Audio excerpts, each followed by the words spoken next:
Today we're going to be looking at the Vortech V-3 SI Complete Supercharger System in black for the 2015 to 2017 GT Mustang. This is a kit that you're going to want to check out if you're looking for a centrifugal supercharger in black that comes as a complete kit, which is going to include an air-to-air intercooler and an SCT SF4 programmer. Vortech advertises 630 horsepower and 483 foot-pounds of torque to the crank with 7.5 to 8.5 psi at the factory redline with this complete kit. You will need to perform some modifications to get this on the car. There's a few coolant system modifications you'll need to make, which we will cover in a bit. This is a self-lubricating supercharger, and that means you won't need to tap into the engine oil, which some people try to avoid. This kit is great for someone looking to boost their Coyote, but that wants to still be able to drive it like a stock car. The install is going to be a 3 out of 3 on the difficulty meter, and you can expect to spend a day or two in the garage getting this installed. Before we get into too much detail about a centrifugal supercharger and what's in this exact kit, I'll say right away that we offer this kit in 2 different forms. You can pick this up as a complete kit, which is this kit here, or you can opt for the tuner kit. The tuner kit does not come with everything that the complete kit comes with, but the tuner kit leaves you room to run more boost and ultimately end up with more horsepower. The tuner kit comes with the supercharger, air inlet system, and all of the required hardware needed to install the kit. It does not include any fuel management components like your fuel injectors, the adapter harnesses, fuel pump, or a new calibration. You would need to pick out your fuel system items yourself and schedule a custom dyno tune. The plus side of this is that you can go for a higher horsepower build.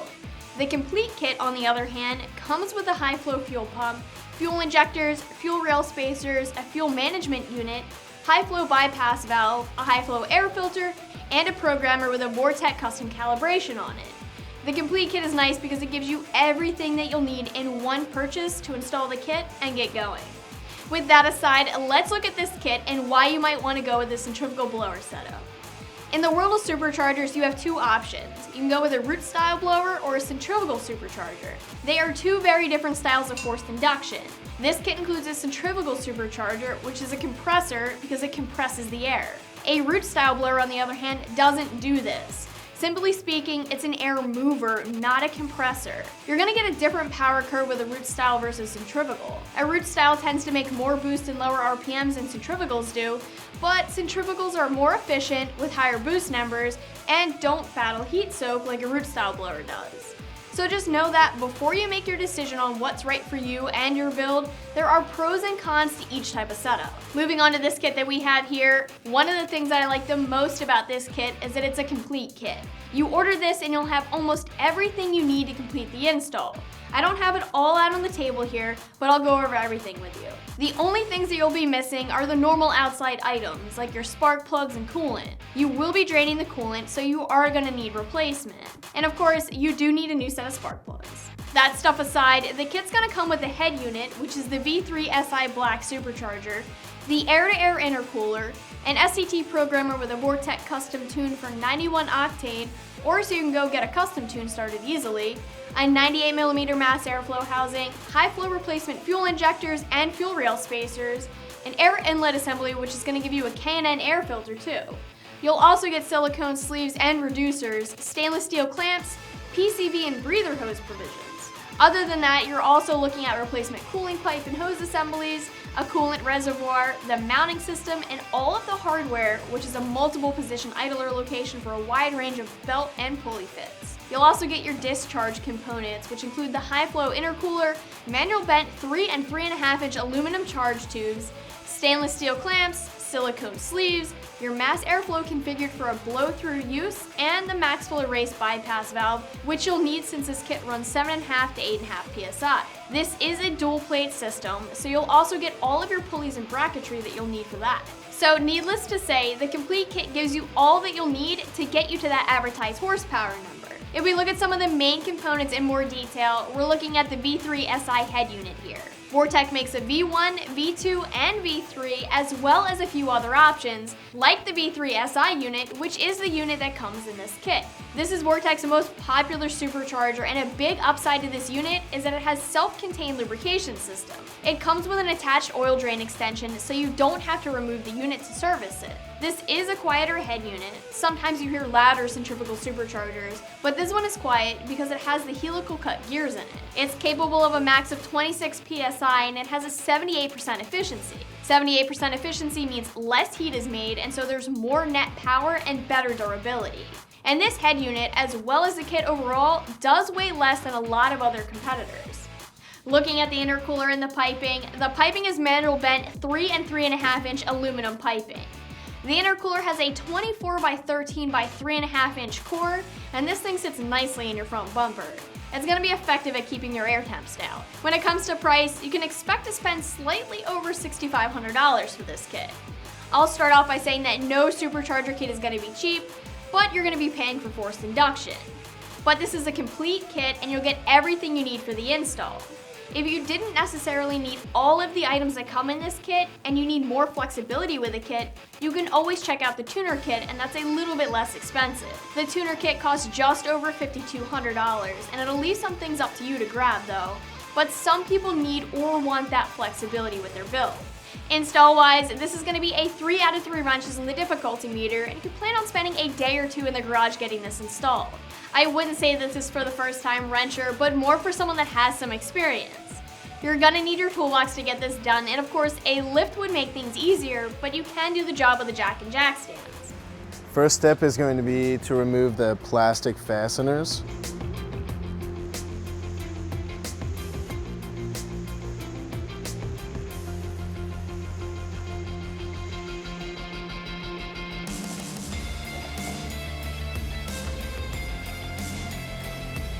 Next step is to remove the 6 8mm bolts out of the top of this bumper.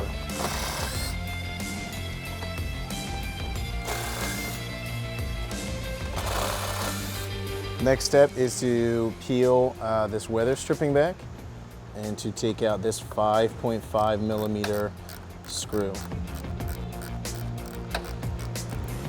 You're going to want to save all this hardware for reassembly.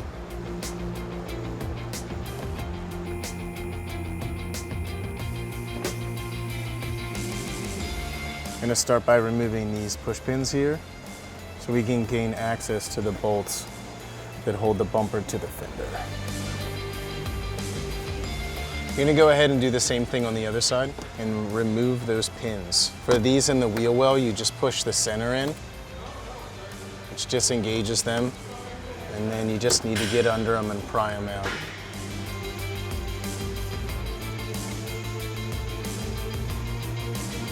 So we're going to take these last clips out here underneath to remove this splash shield. For the 7mm socket, you're going to want to take all these screws out so we can get this guard out of the way. Might be a little faster if you use air power or an electric tool, since there are a lot of them.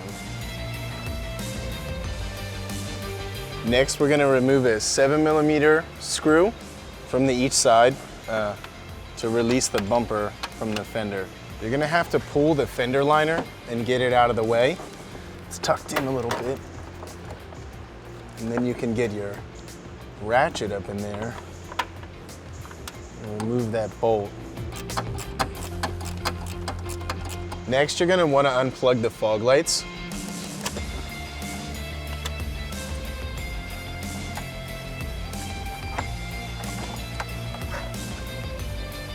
Last one, squeeze the little tab. Next, we're gonna lower the car down so we can pull the front bumper off. You're gonna pull off the corner of the bumper, get that disconnected. Do that on both sides.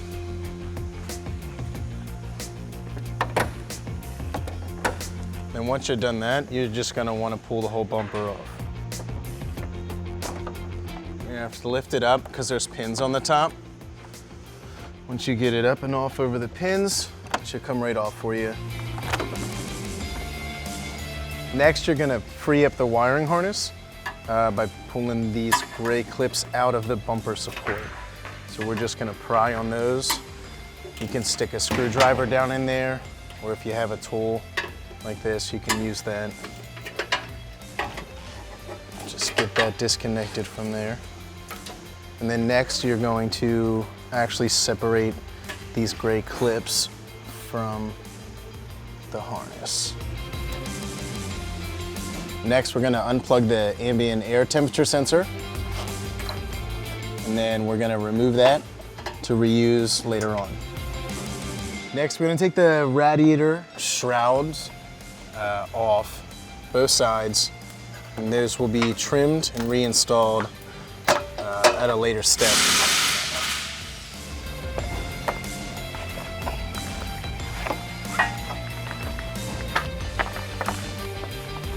We're gonna do the same thing to the other side. Pull these push pins out, and then we wanna take this shroud out as well. So we're gonna use a 15 millimeter. We're gonna take this strut tower brace off. After the strut tower brace is removed, we're gonna pull off the engine cover.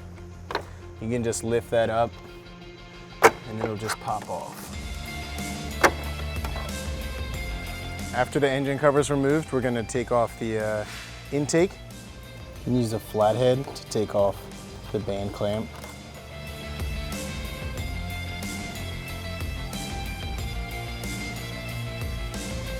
Next, we're gonna disconnect the sound tube. Next is going to be to unscrew the reservoir cap, and we're going to raise the vehicle up, and we're going to pull out the drain plug and let it drain. Now we're gonna put the car up, and we're gonna pull the drain plug out of the bottom of the radiator. Just unscrew this plug here, and your fluid will start to drain out. You wanna drain it enough so that there's not going to be any fluid in the top radiator hose. So we're gonna put the cap back on.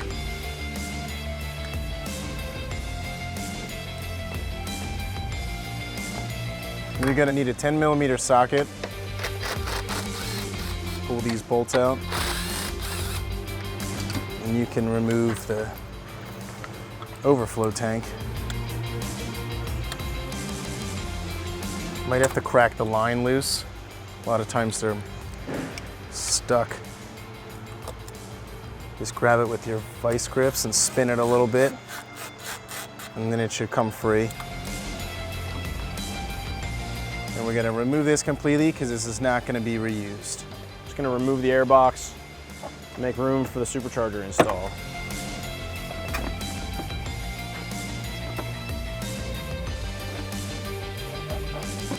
I have to release the spring clip that retains the upper radiator hose at the quick connect fitting. And once I've done that, I can just slide the upper radiator hose off of the thermostat housing and then disconnect it from the radiator. To disconnect the upper radiator hose from the radiator, use a pair of pliers to squeeze the hose clamp and move it out of the way, and slide the hose back. With a 15 millimeter wrench or a 15 mil socket on a ratchet, release the belt tensioner by turning the tensioner pulley counterclockwise. Next is to remove the MAF sensor from the intake tube. On a stock intake, it would be two T20 Torx bit socket. On this JLT intake, it's simply a Phillips head. Remove the intake tube from the throttle body and unplug the throttle position sensor by moving the red tab back and pushing down to release it. With an 8 millimeter socket and ratchet, remove the 4 bolts from the throttle body. Make sure the throttle body gasket stays in place in the intake manifold. Place a rag over the opening for the intake manifold so no foreign debris can get inside. All right, with a clip removal tool, unhook the wire harness from its retaining points on the front of the engine cover. Be careful when removing the plastic retaining clip from the threaded hole on the front of the engine, as the threaded hole is going to be used in a later step. If any of the plastic breaks off inside, carefully extract it. With the clips removed, reroute the harness higher up on the valve cover. To maintain proper valve cover to supercharger clearance, remove an 1/8 inch from the front engine tab. With a 10 millimeter socket and ratchet, maybe a small extension, remove the 3 front engine cover bolts.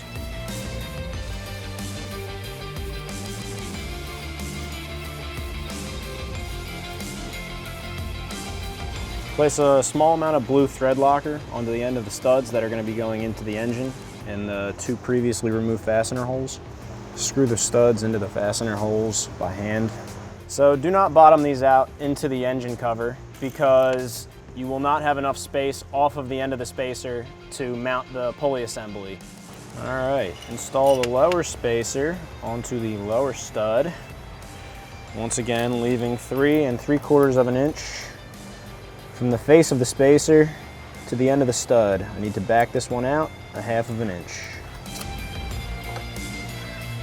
So I am installing the pulley bracket, making sure that the 2 200mm studs are going through both the backing plate and the spacers inside. I used 2 smaller bolts to keep them lined up while I install the rest. Now I can install the supplied hardware, but I want to make sure to leave everything loose to allow for movement to make all the adjustments necessary. So I reinstalled this pulley so that I would not lose its placement when I was installing the bracket, but in order to get to the bolt down here, I need it out of my way, so I'll just remove it. Now I'm going to take one of the previously removed spacers and install it back behind the bracket and start the bolt into the removed fastener hole. Using a 5mm Allen key, I'm going to thread the bolt into the removed fastener hole, still leaving things loose to allow for any adjustment. So keeping in mind the routing of the belt, I'm going to install the final spacer and bolt into the previously removed fastener hole. Once again, keeping everything loose to make any adjustments I need to. I'm going to start with the 5mm headed socket head cap screw. Tighten that one up first so that I can reinstall my uppermost pulley. Slide the upper pulley back into place. You may have to loosen up some of the other bolts to allow for clearance. Right now I'm going to start threading the belt through the pulley system using my magical mechanic powers.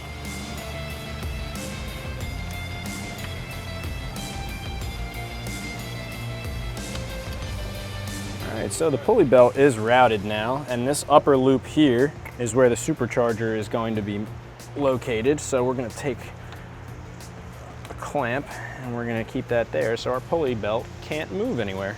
Alright, now I can start tightening up all of my installed hardware, working back and forth, trying to make sure that nothing is binding up. I'm going to be using a 13mm for some hardware and a 9/16 for others.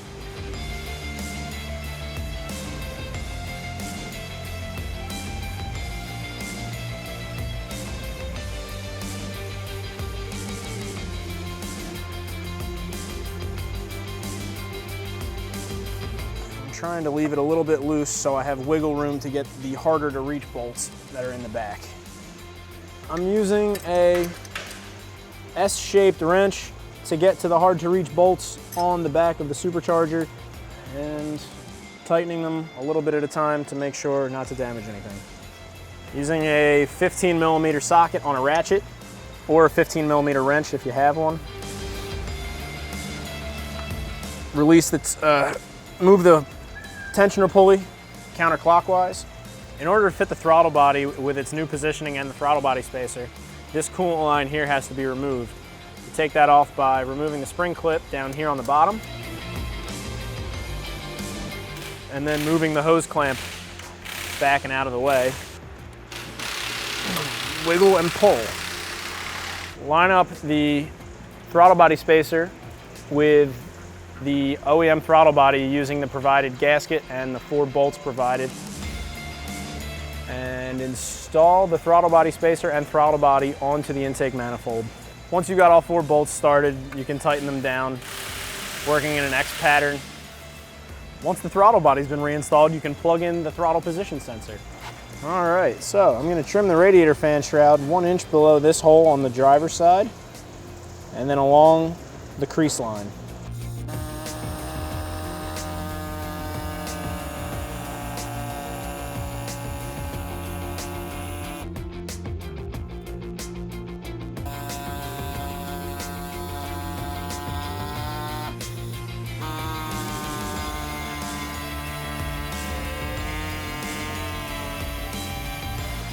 All right, if yours is a track pack car, you're gonna have to remove the 2 braces on either side of the front crash bar.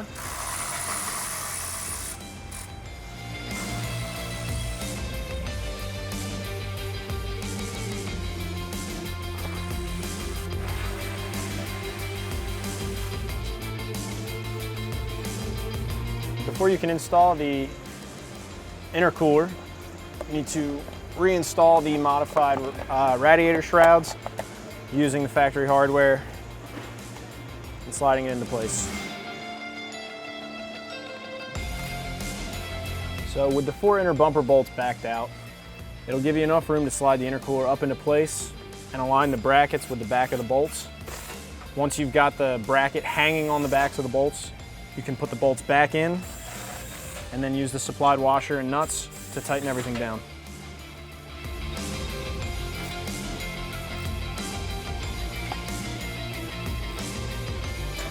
At this point, you can reinstall the ambient air temperature sensor into its factory location on the bottom side of the bumper support.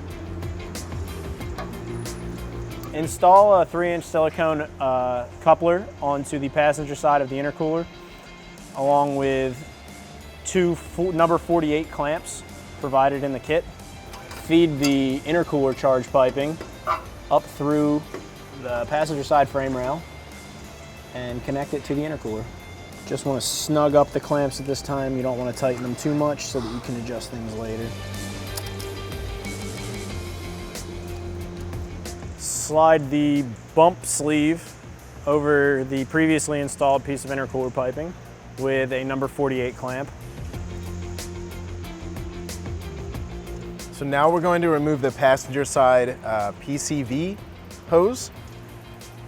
There's a little clip in here. You want to get in there and press it to the side and up, which will release it, and then you can wiggle it off. So we have to cut this tube off of the ends, and you can use a razor blade, pretty much anything you can get your hands on to kind of make it easier for you, and then that'll just pop off. You want to make sure you don't damage the valve or any of these seals on there, and we're just going to peel that the rest of the way off, and then we'll do that to the other side as well. If you have something sharp, it cuts pretty easily. Shouldn't be too big of an issue.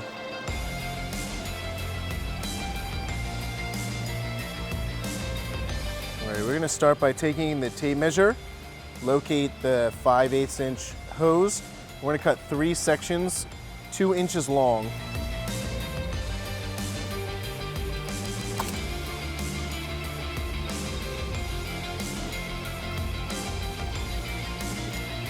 That's 1.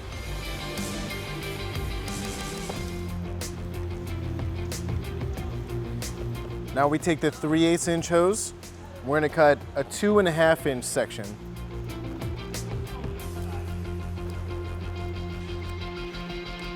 Now you're ready to assemble the new PCV hose.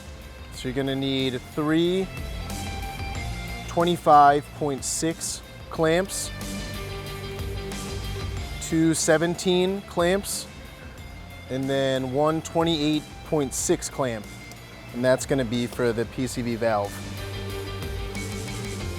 We start by taking that one and pressing that on there. After you press that section on, you can go ahead and slide one of the 25.6 band clamps on there.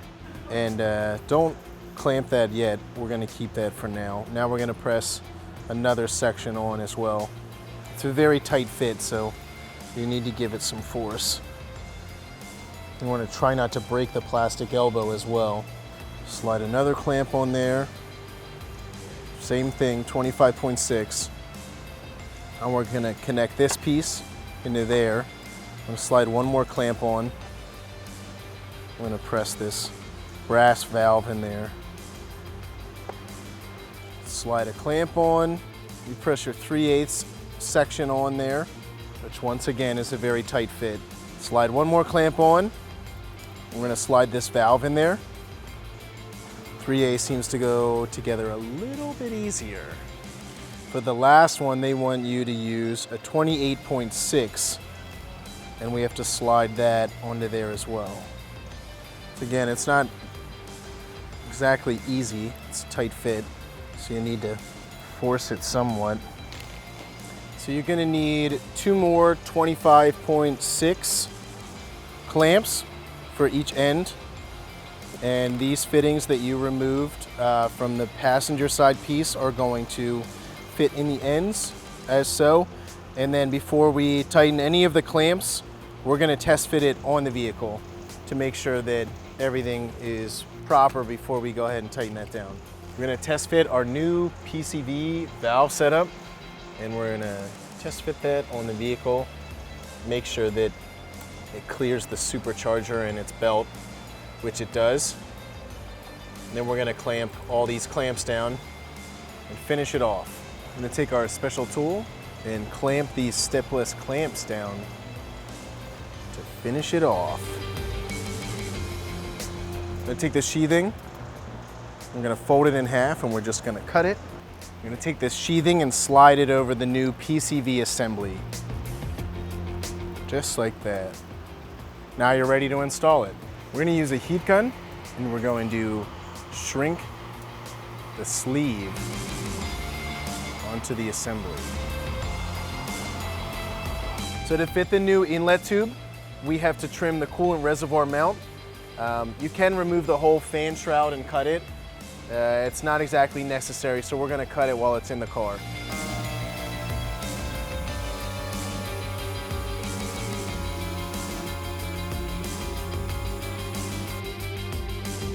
So now we're gonna need to take the top rad hose. We're gonna measure 2 inches from the end and cut that off, and then remove this band clamp.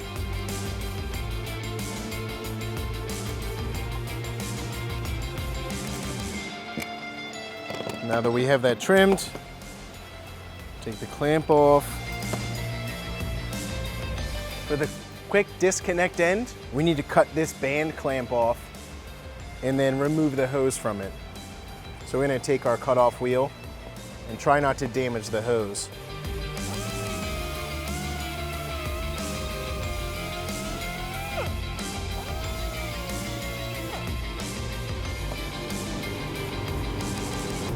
Get it to separate. We can pull it off.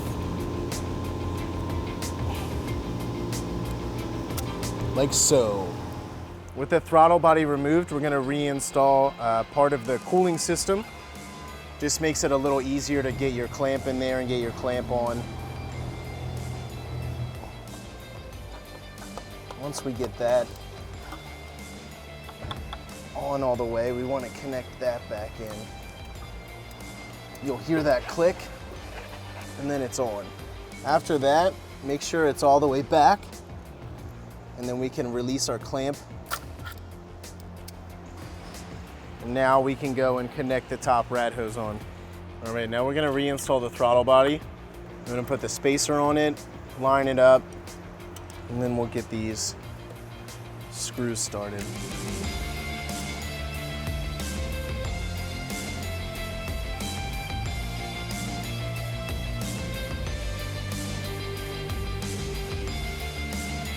So next step is to reinstall the upper radiator hose. The end that originally had the quick connect is going to now be flipped, and that's going to go on the other side, and that allows it to pass underneath of the supercharger. All right, so we're going to put the quick disconnect back on. Click that on to secure it. This radiator hose gets flipped. We want to put our band clamp on this end, preferably so we can tighten it. And then that is going to slip on there. Just want to jam it on.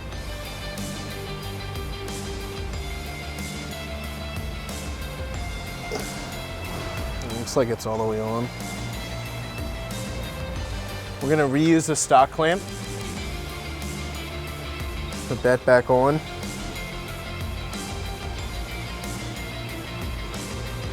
Seat that onto the radiator. So now we're gonna relocate the electric power steering assist ground cable from this bolt down to this one right here. You're gonna need an 8mm wrench for this. Gonna be a little tricky. Bend it a little bit, get it better situated. Next step is to take this bolt out. You need a 13mm socket. This is to mount the new coolant tank. With that bolt removed, we're gonna place the new coolant reservoir tank in there, and we're gonna put that bolt back in. Next step is to take the 3/8 line, and we're gonna measure 2 inches, and then we're gonna cut that section off.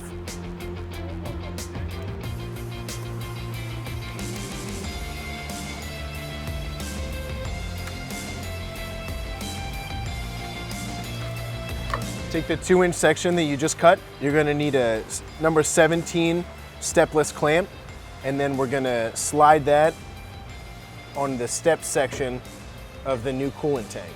So you're gonna need another 17 stepless clamp. Place that on. You're gonna take the plastic tee, and we're gonna insert that into the end.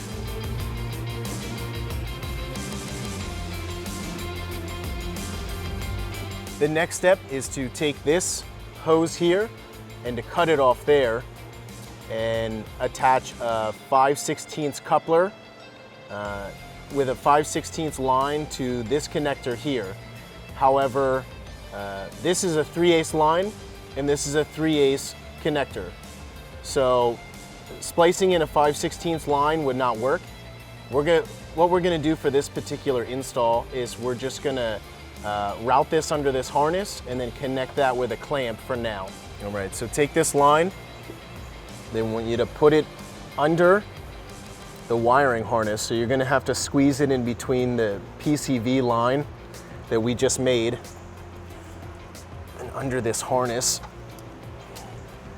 We're gonna use a number 17 clamp for that since it's a 3/8 line.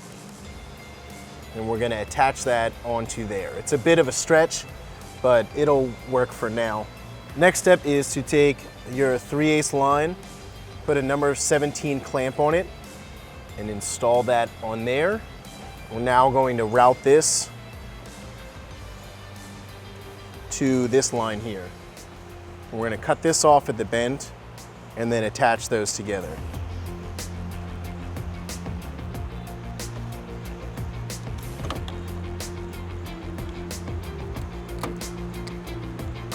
You're gonna use your 3/8 coupler.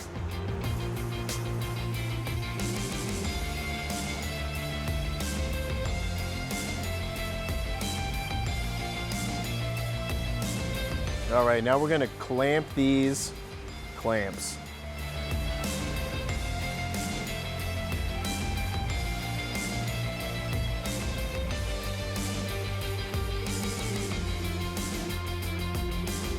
So we're gonna take the 3/4 inch 90-degree elbow that they supplied, the 3/4 inch brass coupler, and we're gonna insert that in there, and then the 3/4 inch supplied hose.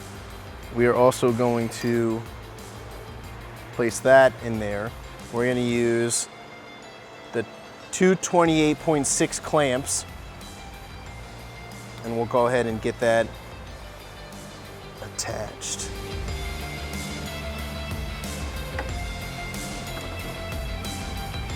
You want to set your clamp up, get it in a nice spot, and then pinch it to tighten it up. And do the same thing on the other side.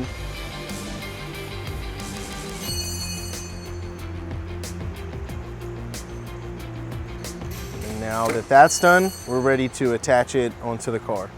I'm going to take this, route that down under there. And then this is going to get attached onto there. You're going to want to reuse the stock clamp.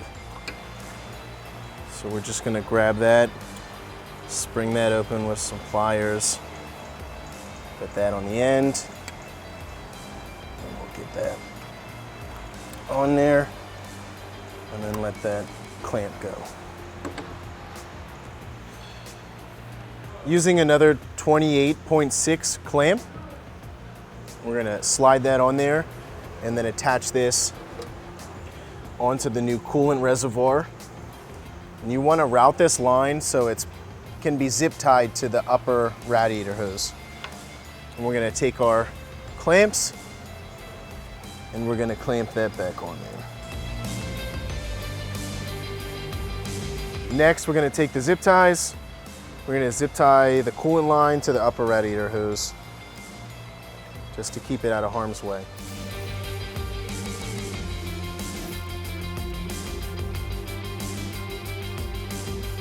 Snip those off.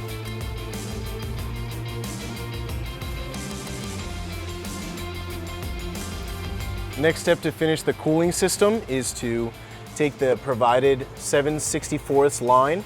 We're gonna attach it onto this brass nipple. And then you wanna route that down and away from the engine in case the system needs to purge at all. All right, the first step is gonna be to remove the protective cover over the hose assembly on the front of the intake manifold.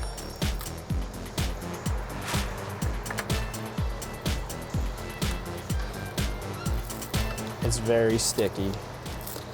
All right, slice the black plastic tube with a razor blade at the end on the dual check valve assembly. So remove the breather hose beneath the hard plastic hose on the dual check valve assembly.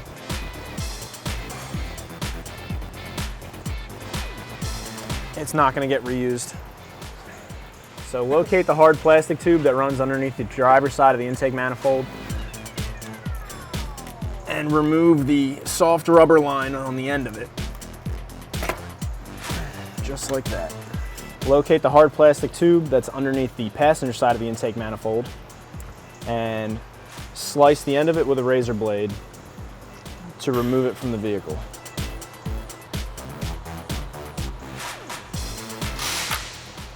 All right, cut a 2-inch section of the rubber hose. Okay, so slide the cut piece of 2-inch 3/8 hose onto the plastic tube that runs underneath the driver's side of the intake manifold with the supplied T pointed toward the passenger side. Next, cut a 12-inch section of hose off of the 3/8 hose that's provided in the kit. And also cut a 2.5-inch piece of the 3/8 hose provided in the kit.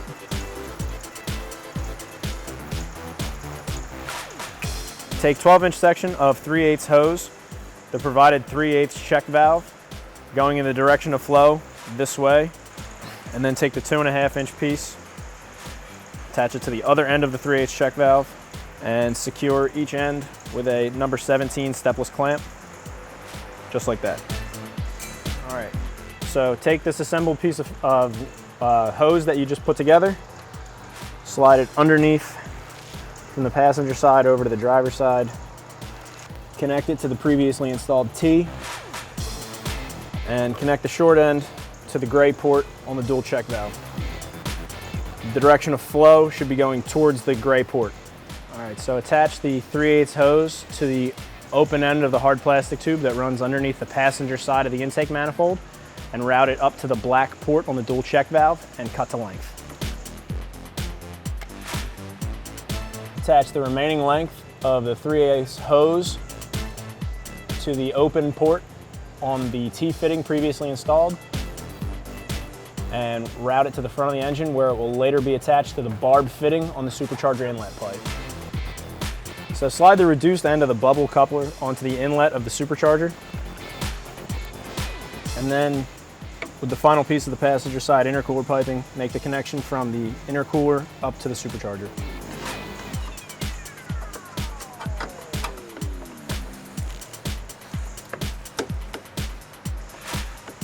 All right, once the connections are made, Use a screwdriver to just tighten up the worm screw clamps. All right, with tubes A and B in place, attach the bypass valve to the flange with the gasket and supplied hardware, making sure that the filter for the bypass valve is pointed in towards the inner wheel well liner. Once the bypass valve is installed, install the filter and tighten the hose clamp. Use the supplied 3.5 to 3 inch reducing coupler. Put the small end on the intercooler with a number 48 hose clamp. Install tube C into the large end of the coupler with a number 56 hose clamp. Make sure that you route the pipe so that it doesn't interfere with the horn assembly or the wire harness. So install the 3.5 inch straight silicone coupler onto the previously installed intercooler pipe and secure with 2 number 56 clamps. So install the 4 inch to 3.5 inch reducer coupling on one end of tube D and install the other end of tube D into the previously installed 3.5 inch coupling on the driver's side of the intercooler piping.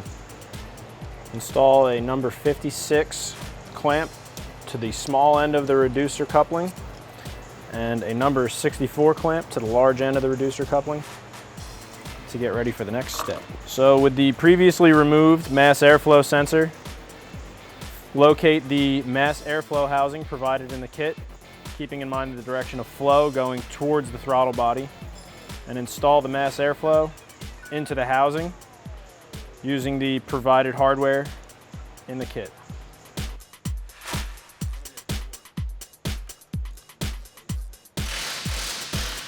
With the mass airflow installed into the mass airflow housing, position the coupler that you previously installed on tube D and slide the mass airflow housing into the large end.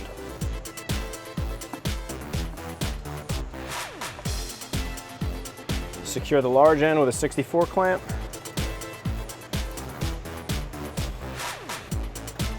And the small end with a 56 clamp. Attach the throttle body sleeve to the throttle body with a 56 clamp and the large end of the throttle body sleeve to the mass airflow housing with a 64 clamp. The customer had an aftermarket intake installed on his vehicle. We have to go back to stock for the Supercharger install, and in order to run the stock airbox, you have to remove the snorkel from the front end.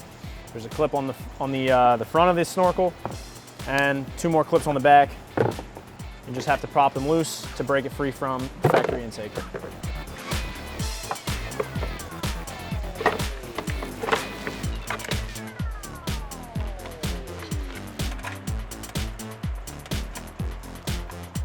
Okay, with the snorkel detached from this factory airbox, we can reinstall the lower half of the airbox and route it around the intercooler piping.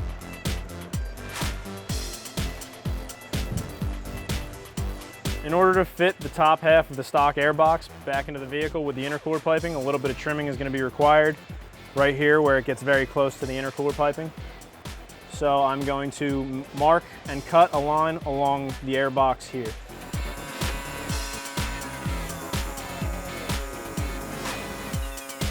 All right, so I have to trim the lower half of the airbox to fit. This tab next to the intercooler piping has to be trimmed off in order to let the airbox attach to the top half.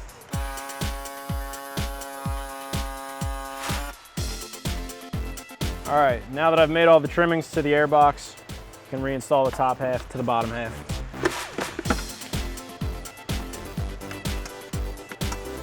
All right, the mass airflow sensor has been relocated into this mass airflow housing, which eliminates the need for the mass airflow housing in the upper airbox.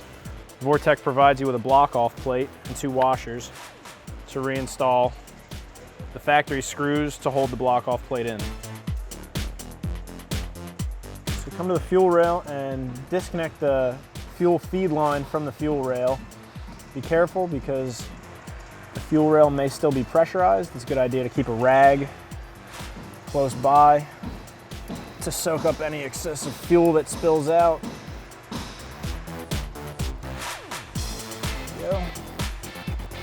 So with a 10mm socket and ratchet on both the 4 10mm hex nuts on top of the fuel rail.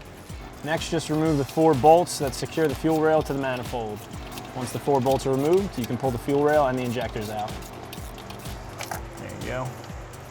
And let's try and keep it so that it doesn't spill fuel out. With the factory fuel rail removed, you can pull the OEM fuel rail spacers out and replace it with a shorter fuel rail spacer provided with the kit.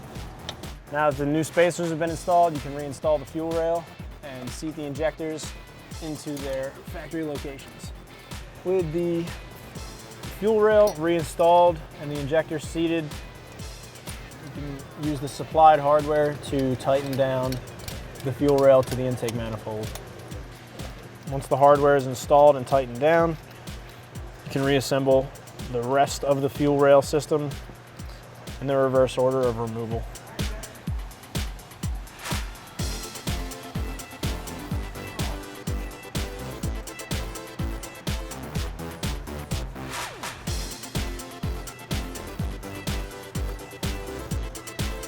Just continuing the reinstallation of all the removed components from the fuel rail system.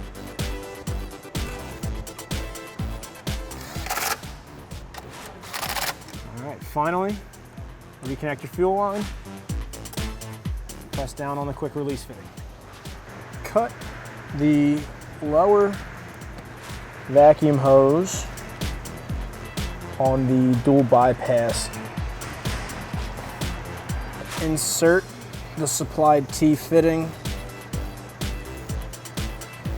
Using the supplied 5/32 hose and the 7/32 to 5/32 adapter, attach this to the previously installed T-fitting.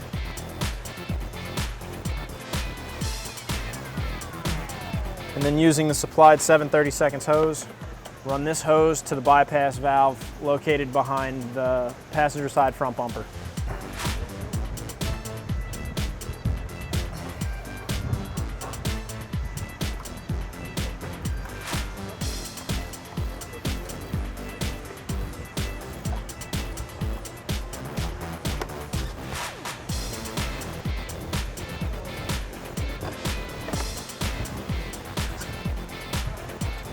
Attach the other end of the 7/32 vacuum hose to the end of the bypass valve.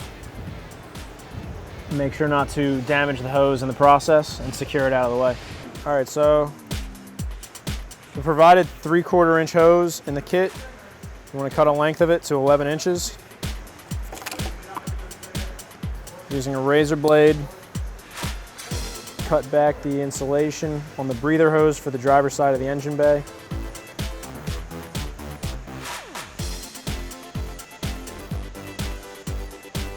And cut back the hose to release the barb fitting.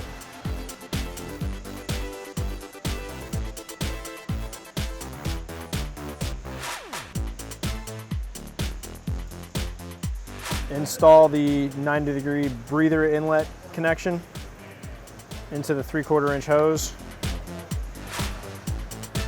Use a 25.6 clamp.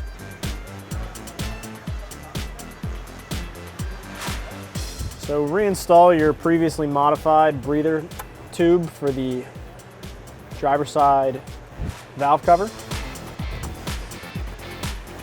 Install all the provided hose clamps. And finally, install your air inlet for the supercharger.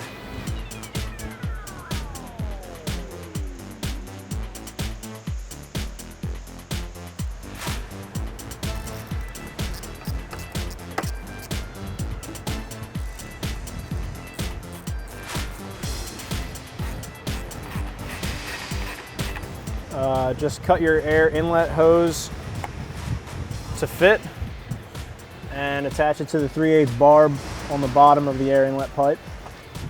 And then finally connect your 3/4 inch breather hose to your air inlet pipe. With the supplied cap, cap off the sound symposer tube.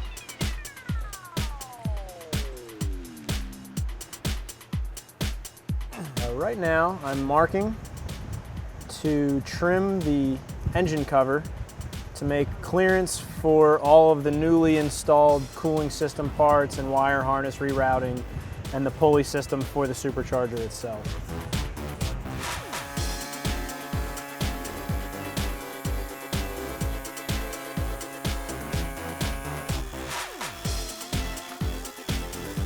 Okay, now that all the trimming has been done, can reinstall the engine cover, reinstall the OEM coolant reservoir cap onto the supplied coolant reservoir. Final step would be to reinstall the front bumper.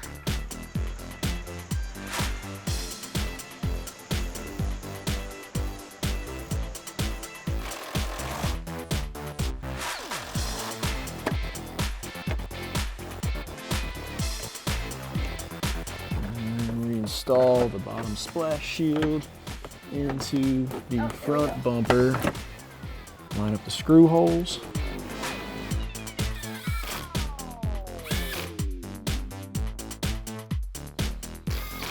With all of your coolant connections tight, fill the system with coolant and let the car run to bleed out.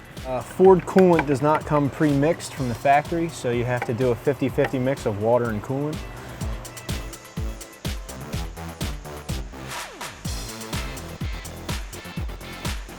That's going to wrap things up for the Vortech V3 SI Complete Supercharger System in black for the 2015 to 2017 GT. As always, you can check it out more online right here at AmericanMuscle.com.